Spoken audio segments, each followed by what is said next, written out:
بالعلم والسنة نحذو خطى الجنة وكتاب بارينا وأعظم المنة. بالعلم والسنة نحذو خطى الجنة وكتاب بارينا وأعظم المنة. لا أكتم القلب سرا بما خبى هي نبعنا الصافي هي خير من ربى. لا أكتم القلب سرا بما خبى هي نبعنا الصافي هي خير من ربى. الجيل رهن يديك وديعة بيديك. Pendant la formation, où il a eu la responsabilité de vous entretenir sur les protections intimes, sur l'hygiène intime plus particulièrement. La sœur Amina, vous l'avez remarqué sur le programme, il est mentionné qu'elle est étudiante en GRH, j'allais dire diplômée en GRH. La sœur Amina Oul-Mouaïman, elle se distingue parmi tant de sœurs, machallah. Nous prions qu'Allah l'élève, qu'Allah la préserve. Elle a été majeure de sa promotion à ISEM, où elle a brillé par son travail. Elle continue de briller par ses efforts. Aujourd'hui, elle est là pour nous accompagner. Son nom, Amina, qui renvoie au dépôt en arabe. Qui veut dire la mère. Ayman, qui veut dire la baraka. Ça nous dit un peu de tout. Amina est pour le dépôt. La mère. La baraka, elle a les barakas. Nous espérons qu'elle aura la charge de nous livrer ce dépôt. Elle aura aussi l'instinct maternel de nous entretenir. Elle va nous englober par des paroles de bénédiction. La sœur Amina Oumou Ayman, l'auditoire est à votre écoute.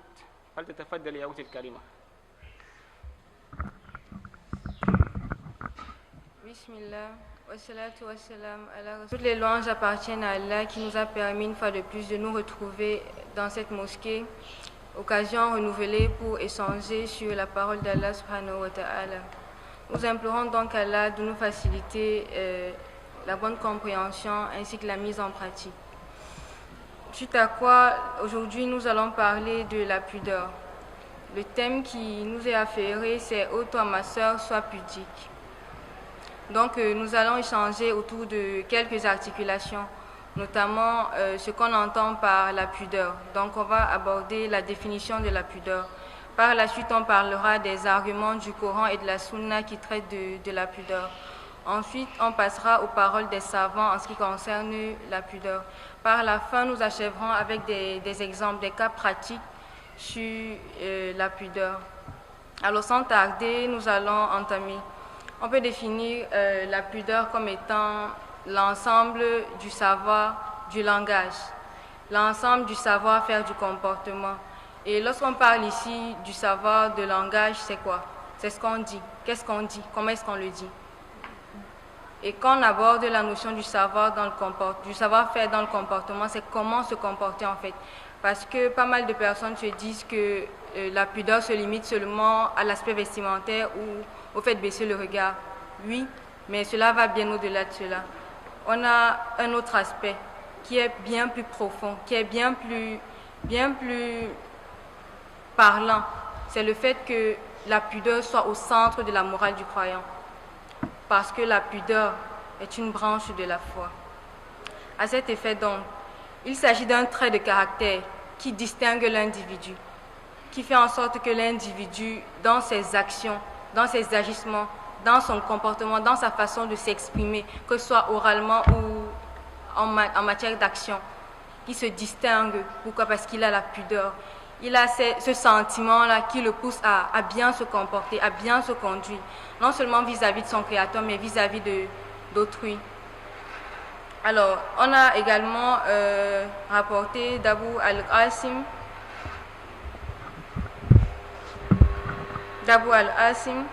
Al-Junayd, qui dit la pudeur est la reconnaissance des bienfaits d'Allah vis-à-vis de nous et aussi la reconnaissance du fait qu'on ne remercie pas suffisamment Allah quant à ses bienfaits. Donc ces deux reconnaissances font partie de ce qu'on qualifie de la pudeur. Alors, également dans Madarij al-Salikin, Al-Fulay ibn Iyad dit qu'il y a 5 choses qui indiquent, le destin malheureux. Et parmi ces choses, il y a le peu de pudeur. On n'a pas mentionné ici le manque de pudeur, mais le peu de pudeur. Alors, ça veut donc dire que la pudeur est une caractéristique issue de caractère noble. C'est en fait un ornement pour l'être humain. Et c'est dans cette lancée que nous entrons directement dans les arguments du Coran et de la Sunna. Notamment quand Allah fait l'éloge de la fille de l'homme pieux. De qui s'agit-il? Il s'agit de l'épouse de Moussa. Lorsque Moussa se trouvait dans la ville de Madian, il observait des gens qui abreuvaient leurs bêtes. Mais il y avait 2 femmes qui s'étaient retranchées de côté. Alors il leur dit, qu'est-ce que vous voulez? Elles disent qu'elles veulent abreuver leurs bêtes. Mais elles ne le feront que lorsque les hommes seront partis. Donc elles ne veulent pas se mélanger aux hommes. Donc Moussa abreuva leurs bêtes et elles retournèrent chez elles. Une fois retournées à la maison, le papa a dit, mais vous êtes rentrés très tôt par rapport à d'habitude et tout ça. Alors il demande à l'une d'entre elles d'aller rappeler Moussa pour le récompenser. Et c'est là qu'Allah qualifie donc sa démarche dans le Coran, Souratul Qasas, verset 25, où il qualifie sa démarche de pudique. Donc elle a une démarche pudique. Elle ne s'est pas exhibée, elle ne s'est pas déhanchée en quelque sorte lorsqu'elle est venue appeler Moussa. Dans une autre sourate, Souratul Nur, Allah le Très-Haut dit aux croyants de baisser leur regard et de garder leur chasteté et de ne montrer leur atout que de ce qui en paraît. On va constater que bon nombre d'entre nos sœurs n'ont pas sincèrement compris la quintessence, la profondeur, l'importance d'être pudique parce qu'elles se disent que c'est la beauté. Par contre, la pudeur est bien plus attirante que la beauté. Généralement, je vais dire ça comment? On ne fait pas le distinguo entre les deux. La beauté, elle a un temps. Elle est limitée. Tandis que la pudeur, elle n'est pas limitée. La pudeur est illimitée. Et la pudeur nous pousse à avoir un comportement qui plaît à Allah. Nous pousse à avoir des comportements dont Allah sera satisfait de nous. Par contre, lorsqu'on manque de pudeur,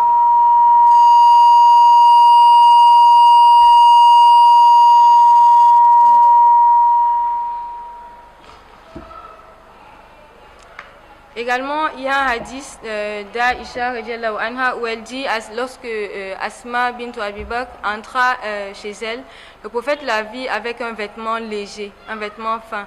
Il détourna directement son regard.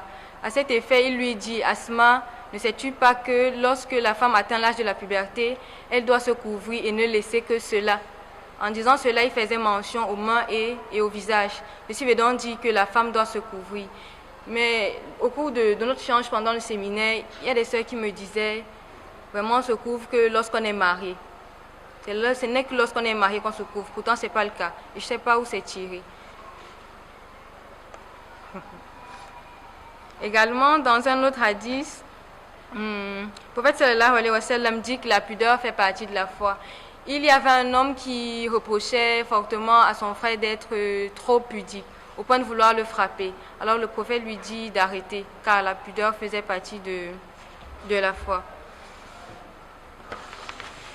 Nous allons directement aller aux paroles des savants. La pudeur incite à obéir à Allah et à délaisser ses interdits, comme nous l'avons tantôt dit. La pudeur est donc une caractéristique qui mérite des éloges. Un poète dit à ce sujet, on ne mérite d'attribuer science et sagesse qu'à une personne qui ne comporte que 4 caractéristiques. Et parmi ces 4 caractéristiques, il a cité en 2 la vraie pudeur. Parce qu'il y a la fausse pudeur, lorsqu'on fait semblant d'être pudique, alors qu'au fond, on sait très bien qu'on n'est pas pudique. Alors, la pudeur incite également à rester conscient qu'Allah nous observe tant en privé qu'en public, de jour comme de nuit. Un poète également dit, lorsque tu t'isoles dans l'obscurité, prêt à commettre un péché, et que ton âme t'incite à transgresser un interdit, aie honte du regard d'Allah, et dis-toi, celui qui a créé l'obscurité me voit. Ces personnes qui, lorsqu'elles commettent une faute en douce, en cachette, il y a qu'elles et Allah qui sachent qu'elles ont vraiment failli. Et elles viennent au grand jour dire, moi j'ai fait telle chose, j'ai fait telle chose, j'ai fait telle chose. Cela aussi fait partie d'une mauvaise pudeur. C'est pas bien. Si Allah a voulu cacher vos défauts, pourquoi les exposer? Pourquoi les exposer? De ce fait, ces personnes ne sont pas ceux qu'Allah préservera de l'enfer. En effet, Al-Bukhari et Muslim rapportent dans leur recueil authentique d'après Abu Huraira radiyallahu anhu que le prophète sallallahu alayhi wa sallam a dit: toute ma communauté sera préservée, sauf ceux qui manifesteront la désobéissance à Allah, comme ceux qui commettent des péchés de nuit, et alors qu'Allah les avait cachés du regard des gens. Les voilà qui leur disent: un tel, hier j'ai fait telle chose et telle chose. Pourtant, Allah avait caché leur péché du regard des gens, mais les voilà qui déchirent le voile qu'Allah avait interposé. Alors, on va passer très rapidement au cas pratique. C'est la partie qui me semble la plus intéressante. C'est la partie qui me semble la plus intéressante car elle est plus pratique. Alors, nous allons parler en premier sur le plan vestimentaire, parce que la pudeur, c'est aussi bien se vêtir. Alors, lorsqu'il y a bankwana, lorsqu'il y a dendeli, qu'est-ce qu'on met? Lorsqu'on a nos cérémonies de mariage, nos festivités, qu'est-ce qu'on porte? On fait tout pour montrer qu'on a un beau vêtement. On fait tout pour montrer qu'on a les plus belles formes. On fait tout pour montrer que notre make-up est vraiment le plus top. Pourtant, ce n'est pas le cas. Ce n'est pas du tout le cas. Et cela ne relève pas de la pudeur. Et quand bien même on se voile, quel type de voile est-ce qu'on met? Les voiles transparents, les voiles avec des bling-bling, des brillants dessus. Pourtant, l'objectif du voile, c'est quoi? Quel est l'objectif du voile? Couvrir. D'accord. Donc, qu'en est-il des voiles qu'on coud qui sont super slimés, super cintrés là? C'est toujours le voile? C'est pas le voile. Mais pourquoi est-ce qu'on s'attarde dans les porter? Pourquoi est-ce qu'on les met? Pourtant, on sait très bien que c'est pas un voile. Alors, des voiles qui tracent le corps dissimulent forcément nos formes. Cela va de soi. Et puis, dans quel milieu est-ce qu'on les met? À la maison, on peut ne pas porter de voile. Ceci dit, quand on n'a pas des étrangers, des personnes qui ne sont pas autorisées à nous voir sans le voile, on peut rester sans voile. Mais il n'est pas recommandé. Il est même interdit de rester à la maison avec le voile lorsqu'on a des personnes qui nous sont interdites. Voilà. Donc, ça dépend du milieu aussi, dans quel milieu on se trouve. Par exemple, pour celles qui vont à l'école, c'est la plus belle excuse. On nous a interdit ça à l'école. On ne met pas le voile à l'école. Moi, je connais une soeur qui, lorsqu'elle sort pour aller à l'école, c'est à peine si on arrive à distinguer qu'elle va à l'école. Parce qu'elle est couverte. Une fois arrivée au portail, elle retire tout et met dans le sac. Elle entre avec sa tenue. À la sortie des cours, elle remet et elle rentre. Vous pensez qu'elle n'est pas belle? Vous pensez qu'elle n'a pas suffisamment de forme à présenter, à montrer? Non, c'est pas ça. C'est une question de pudeur. Donc, le voile fait partie intégrante de la bienséance et du bon code vestimentaire à adopter lorsqu'on parle de pudeur. Malheureusement, beaucoup de nos sœurs ne l'ont pas compris. Pourquoi il y a tant de bruit comme ça?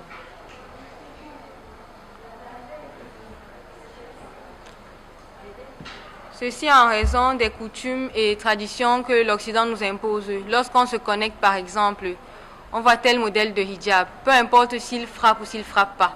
Tant qu'il est cintré ou alors tant qu'il est brillant, tant qu'il me met en valeur. Et ceci dit, mettre en valeur, c'est une mauvaise définition qu'on a eue. C'est pas ce... Le micro dérange lorsqu'on je parle avec. C'est pas lorsqu'on s'expose que l'on est mis en valeur. Non, au contraire. Il y a une autre sœur avec laquelle on a participé à une conférence. Bon, c'était pas sur le plan religieux, c'était plus sur le plan éducatif. Mais maman, j'ai vu cette histoire de... Je suis fatiguée, je sais, vous avez bien qui veut passer. Non. Et on connaît tous le verset où Allah parle du voile. Il dit au prophète, dis à tes femmes et aux femmes des croyants de rabattre sur elles leur grand voile. Donc il faut se préserver, il faut se recouvrir. Il faut faire tout pour ne pas s'exhiber, ne pas s'exposer. Et je me dis, on a abordé la notion de ne pas s'exposer lorsqu'on parlait de l'hygiène pendant les règles. Où le prophète sallallahu alayhi wa sallam, non, Allah subhanahu wa ta'ala a dit que les femmes ne devaient pas s'exposer à la façon des femmes d'avant l'islam. Nous allons également aborder la notion de la cohabitation, de l'amitié. C'est mon ami parce que c'est mon camarade de classe. C'est mon ami parce que c'est ma camarade de classe. C'est mon ami parce qu'on révise ensemble, certes. Mais quel comportement vous adoptez lorsque vous révisez? Est-ce qu'il y a de la pudeur? Est-ce que vous êtes pudique lorsque vous révisez? Ah, mon camarade, vous toastez. Est-ce que ça se fait? Est-ce que c'est bien? Serrer la main. Une femme qui serre la main à un homme. Est-ce que ça se fait? C'est pas bon. Ça fait pas partie de la pudeur de serrer la main à un homme. D'accord. Également, il faut tenir une bonne moralité. Il faut avoir une très bonne moralité. Savoir ce qu'on dit. Il ne faut pas dire des inutilités. Il ne faut pas dire des choses qui ne servent à rien. Dire des grossièretés, dire des bêtises. C'est pas bien. Ça ne fait pas partie de la pudeur. Également sur le plan communicationnel. Facebook, WhatsApp. Moindre événement, on snap. Moindre, repas, moindre chose, on snap. Et ça se trouve sur les réseaux sociaux. Tu as vu mon snap récemment sur telle chose, sur tel événement? Non, on a organisé telle sortie, mais est-ce que tu m'as vu? Quand elle va à la mosquée pour tahajjud, elle est voilée, elle est alhamdoulilah, elle est mashallah. Mais lorsqu'il y a un événement, lorsqu'il y a un mariage, lorsqu'il y a une cérémonie, viens la voir. Tu ne la reconnaîtras pas. Elle est mécopée au dernier degré. Sans voile. Et lorsqu'elle fait même semblant, c'est un petit truc transparent qu'elle pose. Sincèrement, vous vous moquez de qui? De vous-même. De vous-même. C'est pas bon. Ça fait pas partie de la pudeur. Également, le fait d'avoir des groupes WhatsApp ou des groupes poubelles où on se dit rien d'intéressant, on se dit rien de sérieux, on se dit rien de vrai, on ne parle que des inutilités. Tout ce qui se passe, on balance. Tout ce qui arrive comme vidéo, comme photo, comme image, on balance. Ça sert à quoi d'être dans ce genre de groupe-là? Qu'est-ce que ça nous apporte? Rien. Donc ça fait aussi partie de la pudeur, de ne faire que ce qui est utile et délaisser l'inutile. Délaisser tout ce qui est vil, tout ce qui ne nous sert à rien, tout ce qui ne nous fait pas avancer. Également, sur le plan du regard. Ya Rabbi. Lorsqu'elle parle avec Oustas, non, Oustas, non, elle est machallah, elle a la tête baissée. Mais lorsqu'elle est dans la rue, elle fixe les hommes du regard. Lorsqu'elle marche, elle veut savoir qui est passé, c'est qui, il fait quoi, il est comment, il a porté quoi. Le FBI, en fait. Le regard. Il faut baisser son regard. Ça fait partie de la pudeur. Également sur le plan du langage.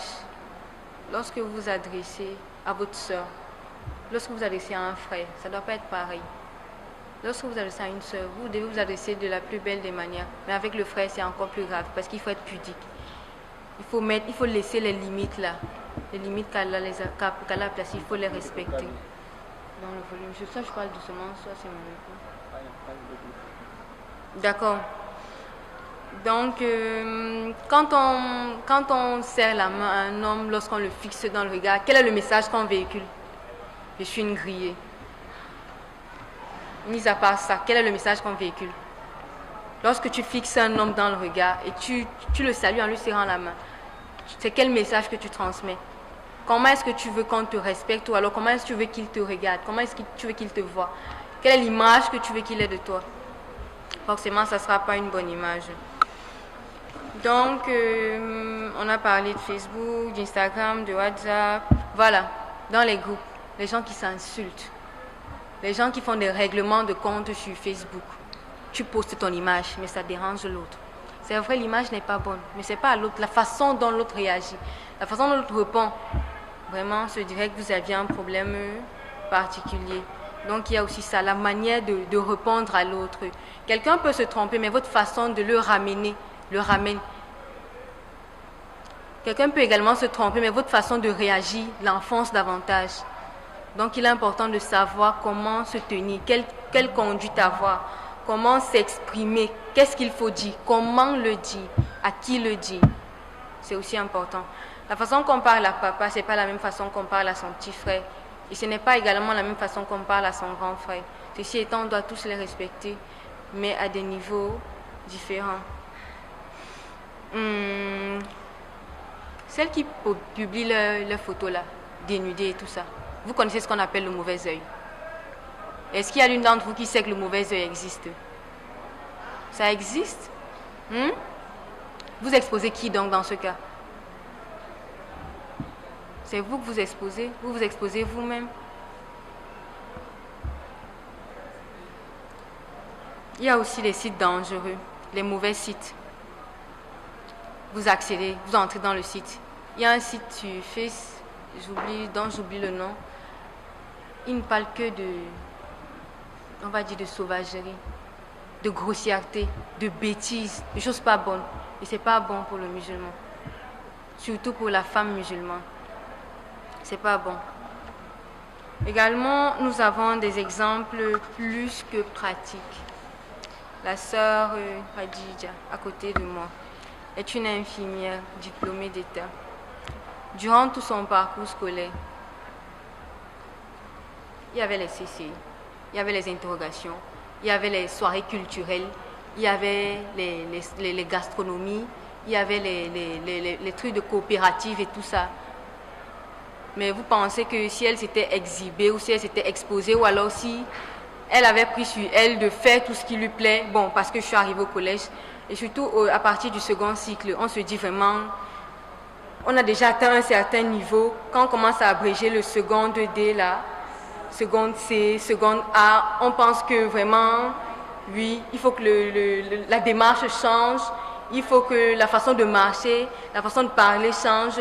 Quand on a dit que c'est en s'exposant qu'on est à l'abri de, je ne sais pas trop de quoi, ou qu'on est plus bien, ou alors qu'on est plus belle, ou alors qu'on est plus intelligente, ou plus soi. En étant exposé, on se trompe largement, on se trompe entièrement. Donc voici, on a un exemple, un cas purement pratique d'aujourd'hui. Elle a fait tout son cycle, tout son parcours, voilée, sans problème. Celles qui disent qu'au collège, on ne leur permet pas, ou alors au lycée, on ne leur permet pas d'entrer avec le voile. De la distance de la maison au collège, vous faites quoi? Là-bas où on vous interdit de porter le voile? Non. Pendant que vous faites sport, c'est l'occasion alors de montrer que Allah m'a donné. La culotte là même, des fois on la remonte. Par contre, il y a des sœurs, elles mettent des collants lorsqu'il faut faire sport. Ça prouve à quel point c'est... On ne leur a pas dit ça. Volontairement, de façon, je vais dire innée. Elle veut se préserver, même s'il y a sport, même si c'est l'examen, même si c'est l'OBC. Elle met un collant. Et il y en a qui mettent des pulls à l'intérieur, juste parce qu'elle ne veut pas s'exposer. Certains mettent même des joggings. Au cours de la soirée culturelle, soirée culturelle, on a bien dit soirée culturelle. C'est ça, non? Je dois mettre une robe. Ouais. C'est ça ou c'est pas ça? Je me trompe. D'accord. Donc nous devons faire attention à tout cela. C'est pas parce qu'on s'expose ou alors c'est pas parce qu'on respecte sa religion qu'on ne pourra pas atteindre ses objectifs. Au contraire, lorsque tu te préserves, voilà, Allah te préserve. Lorsque tu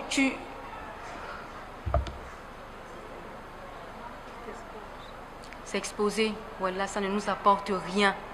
S'exposer ne fait que nous mettre en danger. S'exposer ne fait que nous enfoncer davantage. J'ai été vraiment époustouflée par certains d'entre vous. Le premier jour de ce séminaire, elles sont venues voilées. Il y avait un dress code qui disait qu'il faut avoir une bonne tenue vestimentaire. Mais avant même que le dress code ne soit lu ou ne soit présenté, il y avait celles qui étaient déjà dans cette nature-là, elles étaient déjà dans cette logique-là, dans cette pensée-là, que je dois être vraiment présentable. Ce sont de croire que c'est mettre des trucs moulants. Ou alors lorsqu'il y a un événement, toi tu mets le voile et l'homme ne met pas le voile, elle se moque de toi. Sincèrement, elle se moque de toi. Elle se moque d'elle-même parce qu'elles ne savent pas. Elles ne savent en fait pas. À l'entrée en première année, généralement, on est tellement enthousiaste, tellement fier d'avoir eu le bac. On se dit on va à l'université, en faculté. Ces petits voiles, ce sont les ensembles, c'est le sac, c'est la chaussure, c'est ci et c'est ça. Pourtant, c'est pas ça. On peut acquérir des connaissances et garder son voile. On peut acquérir des connaissances et rester pudique. On peut acquérir des connaissances sans s'exposer. Lorsque tu mets ton pagne, ton ensemble, je sais pas, des surveillants mal intentionnés ou bien malveillants, ça les incite, ça les attire, ça pousse le regard. Et là, tu auras ton chargé des TD, quelque chose comme ça qui te dit vraiment, si tu veux valider la note, vraiment, ça ne sera pas de bien composé, mais toute autre chose. Tu pourras avoir une bonne note durant toute l'année, mais il faut qu'on fasse quelque chose, que quelque chose arrive. Pourquoi? C'est parce que tu l'as poussé. C'est toi qui as poussé son regard là. C'est toi qui l'as poussé à avoir cette pensée-là. Donc, sincèrement, il n'y a pas de gain, il n'y a pas d'avantage. Je ne vois aucun avantage à s'exposer. Certains disent que lorsque tu montres un peu, tu attires le mari. Tu attires le bon petit ami. Parce qu'il a déjà vu un peu. Donc le peu que tu as caché sera curieux de savoir ce que tu as caché. Le mari, là, c'est le voile qui donne ou bien c'est Allah qui donne. Le mari, là, c'est les habits centrés qu'il donne ou c'est Allah qui le donne. C'est Allah qui donne le mari. C'est pas en étant exposé que vous aurez un bon époux. Comme autre exemple, nous avons le cas de Madame Ramatou. Bon, je crois qu'elle n'est pas présente. Bon, pas encore présente. Elle se présentera d'ici la fin du séminaire pour nous donner quelques conseils et recommandations aussi. Madame Ramatou est une femme remarquable, non seulement sur le plan intellectuel, mais sur le plan physique. Lorsque vous la regardez, elle vous inspire en quelque sorte parce qu'elle est voilée. Mais alors, lorsqu'elle s'exprime, vous sentez qu'il y a du bagage. Mais est-ce que le voile l'a empêché d'avoir le niveau qu'elle a? Non. Est-ce que le voile l'a empêché d'être utile à notre société, particulièrement pour nous les musulmans? Non. Pourquoi donc s'exposer? À quoi bon donc s'exhiber? Quelle est la nécessité de le faire? Nous avons également le cas de Madame Hawa, qui est la directrice de l'école franco-arabe. Je me dis qu'il y en a qui doivent la connaître. Sincèrement, Madame Hawa, les mots me manquent. Directrice d'une école, mais musulmane et voilée. Et il ne s'agit pas que du voile, il y a aussi le comportement qui suit. On a tendance à croire que lorsqu'on est voilé, on a fini, c'est tout. Mais si tu es voilé, que tu te comportes mal, à quoi bon se voiler? Ton voile ne te sert plus à rien. Si tu es voilé, que tu dis des grossièretés, des inutilités, des imbécilités, ton voile ne te sert plus donc à rien. Donc la pudeur, c'est le fond et la forme. Il faut à la fois avoir le fond, la moralité, le sentiment de honte, de chasteté, de pudeur et la forme, le dress code, le vestimentaire.